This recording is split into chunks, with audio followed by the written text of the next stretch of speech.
Buenos días a todos. Hola doctor, buenos días. Buen Buenos día, días, buen día. doctor. Bueno, vamos a seguir con los criterios de clasificación para la artritis psoriásica. Los criterios CASPA, como ustedes ven aquí en su pantalla, el nombre CASPAR viene de las letras C-A-S, de la palabra classification, y de psoriatic arthritis. Entonces, son los criterios de clasificación de artritis psoriásica. Aquí, para poder considerar que el paciente tiene artritis psoriásica, lo primero que tenemos que tener es que debe haber enfermedad articular inflamatoria. Y aquí no solamente se define o definimos como enfermedad articular inflamatoria cuando haya inflamación de articulaciones periféricas, sino también inflamación de articulaciones de la columna vertebral o bien de entesis, la famosa entesitis. Entonces, cualquiera de esas tres características, la inflamación articular periférica de la columna o la entesitis, más 3 puntos o más de las siguientes categorías, que como ven ustedes aquí son 5 categorías.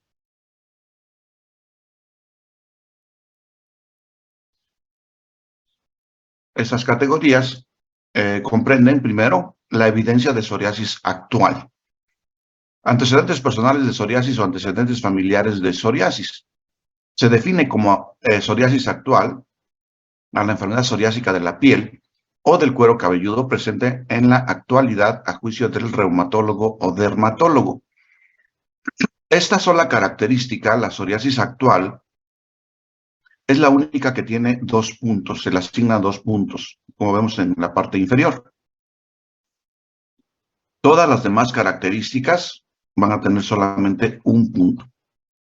La historia personal de psoriasis también se define como historia de psoriasis, que se puede obtener de un paciente, del médico de la familia, dermatólogo, reumatólogo u otro proveedor de atención médica calificado. Y antecedentes familiares de psoriasis se definen como psoriasis en un familiar de primer o segundo grado, según el informe del paciente. Entonces, muy importante aquí, este primer aspecto, esa primera categoría, la podemos calificar con 2 puntos si encontramos la enfermedad psoriásica en la piel en el paciente, o bien si tiene la historia personal de psoriasis, o si tiene antecedentes familiares de psoriasis, en cuyo caso solamente asignaríamos 1 punto. En el caso de la segunda categoría, es la distrofia ungueal psoriásica, típica, que incluye la onicólisis, el puntilleo o la hiperkeratosis observada por el examen físico actual. En la tercera categoría es un resultado negativo de la prueba de factor reumatoide por cualquier método, excepto el látex, pero preferiblemente se recomienda que el examen sea un examen de un ensayo inmunoabsorbente ligado a enzimas, una ELISA o una nefelometría, y de acuerdo con los rangos de referencia local del laboratorio. El cuarto o la cuarta categoría es la presencia de dactilitis actual, definida como la inflamación de un dedo completo, o el antecedente de dactilitis registrado por un reumatólogo. Y la quinta categoría es la evidencia radiográfica de formación de hueso nuevo yuxtaarticular que aparece como osificación mal definida cerca de los márgenes articulares, excluyendo la formación de osteofitos en radiografías simples de las manos y de los pies.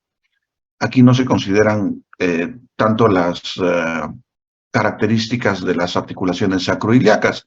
Sin embargo, nosotros por regla siempre lo hacemos, siempre buscamos el estudio radiográfico de las sacroiliacas. Estos criterios, los criterios CASPAR, tienen una especificidad del 98.7% y una sensibilidad, una especificidad del 98.7% y una sensibilidad del 91.4% para diagnosticar artritis psoriásica. Estos son los criterios que se usan actualmente para el diagnóstico de la artritis psoriásica. Sin embargo, como ya vimos también, pues encontramos 5 diferentes tipos de presentación. Ahora, las características radiográficas de la artritis psoriásica también son bastante inconfundibles, por decirlo de alguna forma. No son patognomónicos porque estas mismas características las podemos observar en la artritis reactiva, en el famoso síndrome de Reiter. Aquí, por ejemplo, vemos articulaciones interfalángicas proximales con pérdida del espacio articular, no vemos espacio articular, y vemos erosiones marginales muy prominentes. Pero aquí lo curioso, por decirlo de alguna forma, es que las erosiones tienen en su interior una imagen mal definida de osificación o neoosificación. Es lo que se le llama en muchos textos de radiología erosiones proliferativas.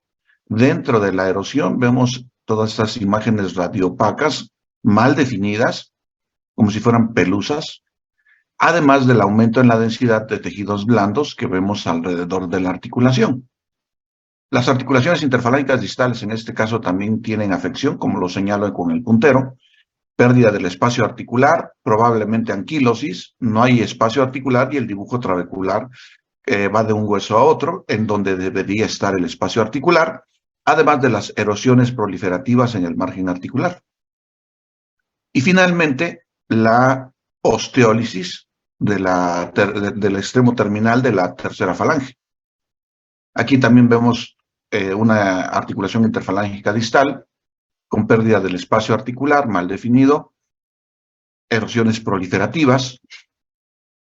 En las metacarpofalángicas, apenas si hay algún tipo de lesión de tipo erosivo, el espacio articular está estrecho, está disminuido, y vemos una osteopenia periarticular en las metacarpofalángicas, pero en las interfalángicas proximales no es tanta la osteopenia, sino hay una proliferación difusa de neoformación ósea. Aquí vemos también erosiones marginales.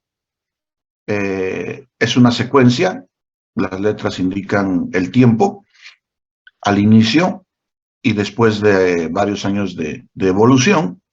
Las erosiones van progresando, se pierde el espacio articular. Inicialmente la base de la tercera falange está ensanchada.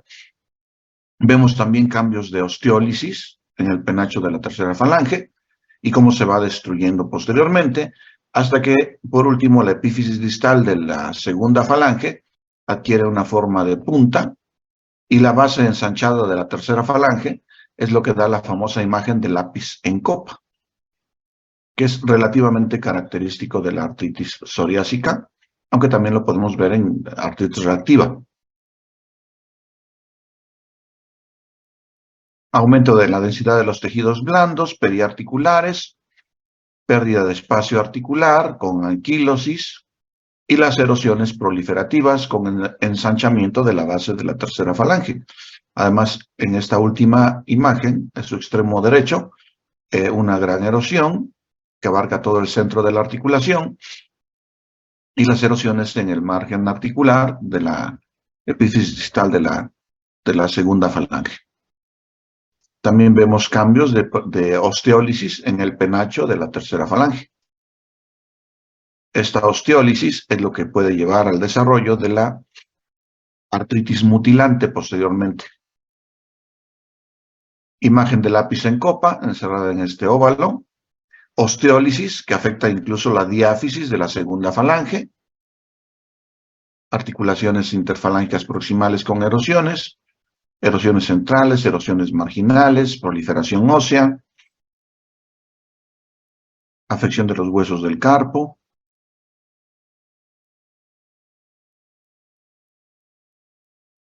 A diferencia de la artritis reumatoide, en donde generalmente las deformaciones en dedos de cuello de cisne o dedos en botonero son lo más característico, aquí la anquilosis de las articulaciones interfalángicas proximales e interfalángicas distales con contractura en flexión es lo que da el aspecto característico de dedos en garra. Aquí, sin embargo, también podemos ver un pulgar en Z con subluxación y erosiones, las erosiones en las metacarpofalángicas, subluxación, afección de los huesos, de los espacios articulares intercarpianos.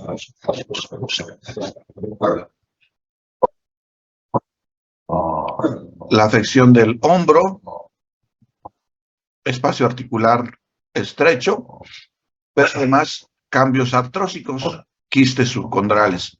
Posteriormente, un intento de corrección con una prótesis de hombro. La prótesis de hombro en general no da buenos resultados. Todavía no se ha conseguido, no se ha logrado una técnica adecuada para dar una estabilidad adecuada a la articulación del hombro. Las articulaciones sacroiliacas en pacientes con artritis psoriásica, espacio articular estrecho. Esta no es una placa póstero-anterior, es una placa AP simple. Sin embargo, se reconocen erosiones, se reconoce la esclerosis o osteitis, es el mejor término a utilizar en estos casos. Y el espacio articular con erosiones aquí también, del lado derecho. Casi siempre la afección de las articulaciones sacroiliacas también es muy asimétrica, a diferencia de lo que se ve en la espondilitis anquilosante. En este caso vemos un caso de una sacroilitis grado 4, un paciente con artritis psoriásica y afección axial. Articulación coxofemoral con espacio articular estrecho también aquí.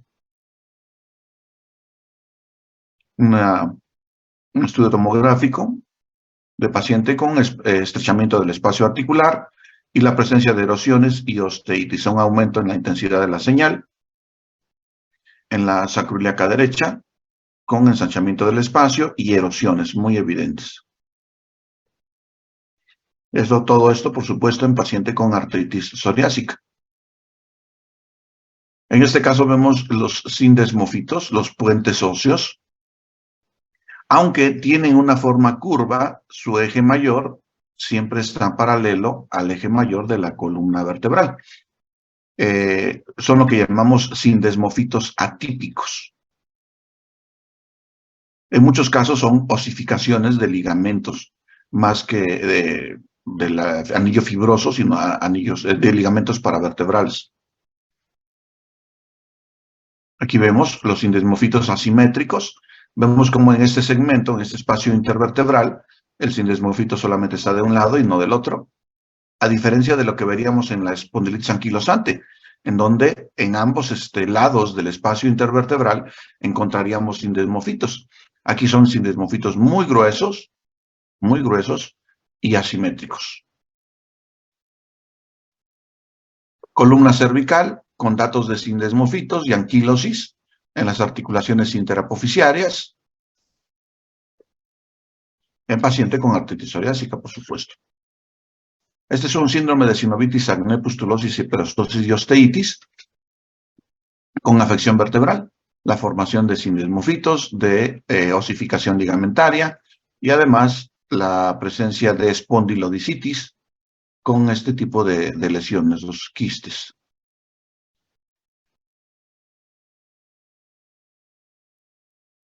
Otro caso de síndrome SAFO con afección vertebral, osificación ligamentaria, sindesmofitos gruesos y atípicos, una espondilodicitis aséptica, un proceso inflamatorio que afecta la articulación discovertebral, con la presencia de erosiones,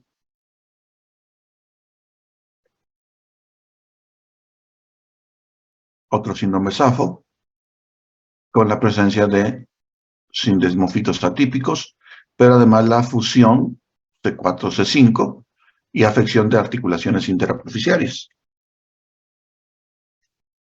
El tratamiento, cuando la enfermedad es relativamente leve, la respuesta a los antiinflamatorios no esteroideos siempre es bastante satisfactoria, bastante buena. Generalmente, pues son individuos jóvenes, podemos usar con relativa facilidad la indometacina, 50 miligramos cada 12 horas, cada 8 horas. Las exacerbaciones que afectan dos o más articulaciones se pueden atender con infiltración intraarticular, excepto cuando sobre las articulaciones periféricas existan lesiones de psoriasis. Y esto debido, insisto, a la colonización por especies de estafilococo y estreptococo muy abundantes y con mucha frecuencia. Entonces, no es adecuado arriesgarse a infiltrar una articulación cuya piel suprayacente tiene una lesión psoriásica. Para el tratamiento modificador, el estándar de oro ha sido siempre el metotrexato. El metotrexato mejora tanto la actividad articular como la actividad cutánea. También se han utilizado la cloroquina, la hidroxicloroquina, la sulfasalacina cuando hay mucha afección de la centesis, cuando hay mucha entesitis o afección periférica. La leflunomida tiene un papel muy similar al metotrexato, tanto mejora la enfermedad articular como la cutánea. La ciclosporina es una alternativa, una segunda opción cuando hay intolerancia a alguno de los medicamentos previos. Y finalmente, el advenimiento de la terapia biológica, los bloqueadores del factor necrosis tumoral alfa, han llegado a ocupar un lugar muy importante. Mejoran, igual que el metotrexato, la enfermedad cutánea y la enfermedad articular. Un poco de cuidado nada más con el metotrexato. Hay diferentes esquemas que ya los hemos mencionado. Yo prefiero siempre el esquema semanal, pero en varios estudios se ha utilizado dosis cotidiana de incluso hasta 5 miligramos por día.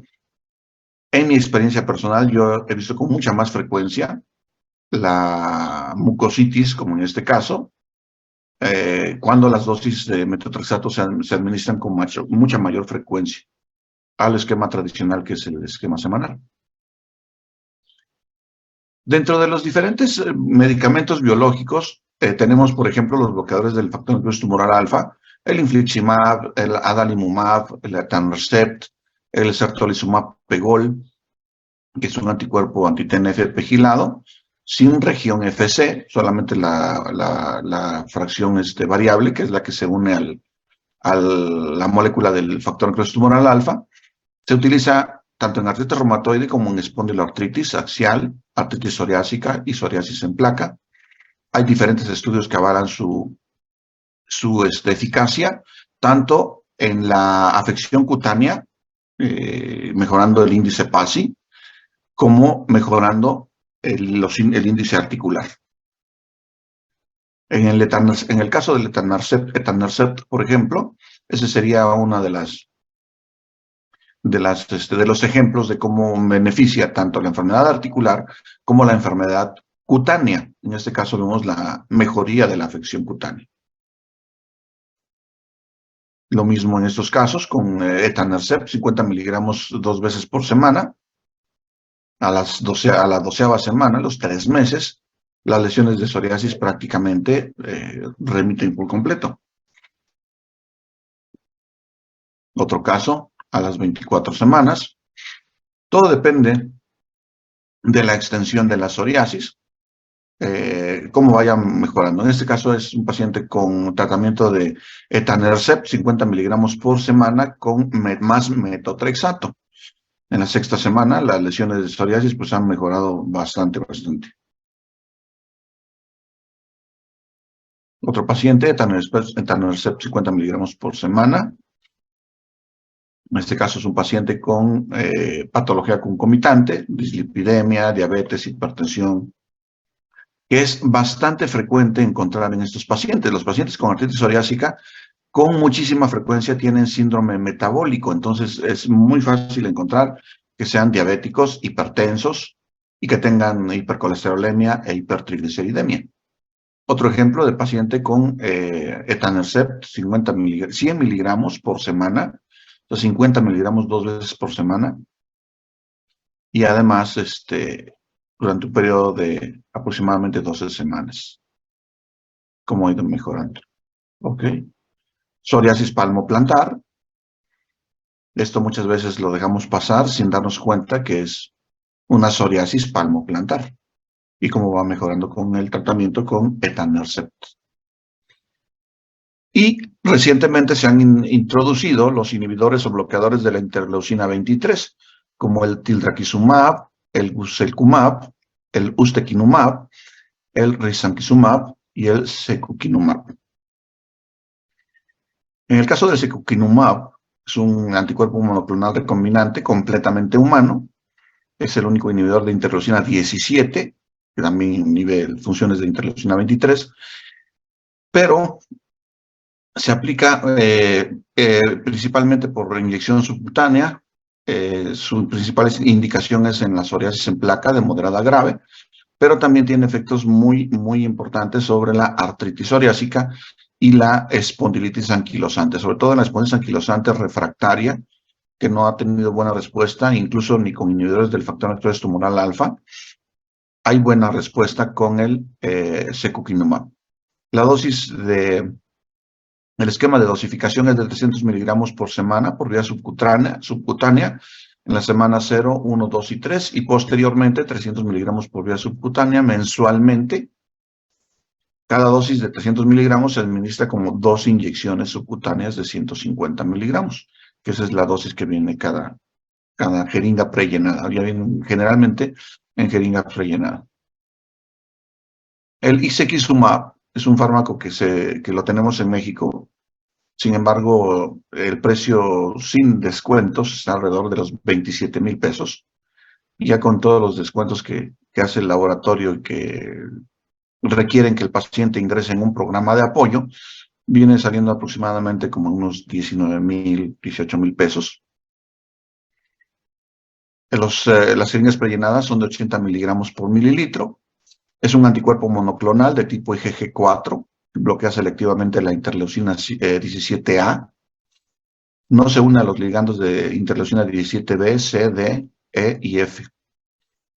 Se sabe que la interleucina 17A tiene que ver con la activación y la proliferación de queratinocitos también, igual que la interleucina 12. Se aplica por inyección subcutánea. Su principal indicación es la psoriasis en placa de moderada a grave y en la artritis psoriásica. Las dosis, la primera dosis son 2 inyecciones de 80 miligramos en forma simultánea en la semana 0 y posteriormente 80 miligramos vía subcutánea en las semanas 2, 4, 6, 8, 10 y 12 y posteriormente 80 miligramos cada 4 semanas. Obviamente, esto sujeto a posibles modificaciones de acuerdo a la capacidad del paciente para conseguir y comprar el fármaco. También los podemos utilizar combinados con metotrexato, entonces es una alternativa para no utilizar la terapia biológica sola. Este es el panfleto que distribuye el laboratorio. Para la aplicación del fármaco es un dispositivo de autoinyección que se coloca sobre la piel. El paciente nada más le quita el seguro al dispositivo, presiona como si fuera una pluma un botón que está en el extremo superior y el dispositivo solo introduce la aguja, inyecta el contenido y retrae la aguja. Entonces el paciente, al escuchar el segundo clic, es cuando ya retira el dispositivo de la piel y esto se aplica con el esquema que ya habíamos mencionado. La primera dosis son de 2 inyecciones en forma simultánea. El brodalumab también es un anticuerpo monoclonal recombinante humano de tipo IgG2. Se une con alta afinidad al receptor de la interleucina 17 e inhibe las actividades biológicas de las citocinas proinflamatorias interleucina 17A y 17F. Es un heterodímero. Y se sabe que el receptor de interleucina 17 es una proteína que se expresa en la superficie celular y es un componente requerido en el complejo de receptores usados por múltiples familias de citocinas de interleucina 17. El bloqueo de este receptor inhibe las respuestas inducidas por esta interleucina, incluyendo la liberación de citocinas y quimiosinas proinflamatorias. En resumen, esto bloquea las respuestas de tipo Th17. Se aplica por inyección subcutánea. La indicación es en psoriasis en placa de moderada a grave. La dosis son 210 miligramos por vía subcutánea en la semana 1, 0, 1 y 2 y 210 miligramos por vía subcutánea cada 2 semanas a partir de la tercera semana más o menos. Hay una mayor tasa de ideación suicida y comportamiento suicida, incluidos suicidios completos. Esto ha hecho que este fármaco esté como en un periodo de espera para continuar su utilización. Por lo menos en Europa no lo han continuado utilizando con tanta frecuencia. Otras alternativas diferentes a la terapia biológica son fármacos como el apremilast, que es un inhibidor de la fosfodiesterasa 4. La inhibición de la fosfodiesterasa 4 incrementa los niveles intracelulares de AMP cíclico. Con esto se reduce la respuesta inflamatoria, modulando la expresión de factor necrosis tumoral alfa, interleucina 23 e interleucina 17 y otras citocinas inflamatorias. El AMP cíclico también modula citocinas antiinflamatorias como la interleucina 10. Ustedes conocen otros inhibidores de fosfodiesterasa, pero de diferentes isoformas. Por ejemplo, la fosfodiesterasa 5, que se utiliza para el tratamiento de la disfunción sexual. Bueno, pues en este caso los inhibidores de fosfodiesterasa 4 pueden ser tan potentes como los biológicos disponibles en el mercado para el tratamiento de la artritis psoriásica. Se pueden combinar con metotrexato u otros modificadores de la enfermedad. Sin embargo, hay que tener cuidado porque uno de sus principales problemas, uno de los principales efectos secundarios de la Premilast son las náuseas. De hecho, por esa razón se sugiere un esquema de titulación. Aparentemente son menores los riesgos de presentar infecciones severas o infecciones graves. La indicación principal es psoriasis en placa y artritis psoriásica. La dosis de mantenimiento es de 30 miligramos cada 12 horas, pero se sugiere este esquema de titulación. El día 1, tabletas de 10 miligramos, comprimidos de 10 miligramos en la mañana. En la noche no se toma la dosis.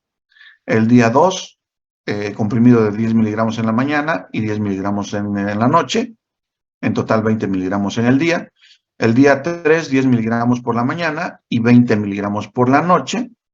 En este caso ya la dosis acumulada es de 30 miligramos al día. En el cuarto día, 20 miligramos por la mañana, 20 miligramos por la noche. En el quinto día, 20 miligramos por la mañana y 30 miligramos por la noche. Ya una dosis de 50 miligramos. Y del sexto día en adelante, 30 miligramos por la mañana, 30 miligramos por la noche, para una dosis promedio de 60 miligramos al día. De hecho, existe una presentación que trae el número necesario de comprimidos de 10 y de 20 miligramos para utilizar durante los primeros 5 días, y ya posteriormente la presentación de 30 miligramos para su uso constante como dosis de mantenimiento cada 12 horas. Pero vuelvo a insistir, el principal efecto secundario son las náuseas y a largo plazo lo que tenemos que vigilar es la función hepática, prácticamente igual que con metotrexato y cualquier otro tipo de medicamento. No se necesitan ajustes de dosis en pacientes con insuficiencia hepática. La contraindicación son a pacientes con intolerancia a la galactosa, que se usa como vehículo, y las precauciones en pacientes con historial de depresión o pensamientos o intentos de suicidio. Se suspender el tratamiento cuando haya síntomas psiquiátricos de nueva aparición o empeoramiento de preexistentes o haya ideación suicida o conducta suicida. No sé si tengan alguna pregunta con respecto a esto.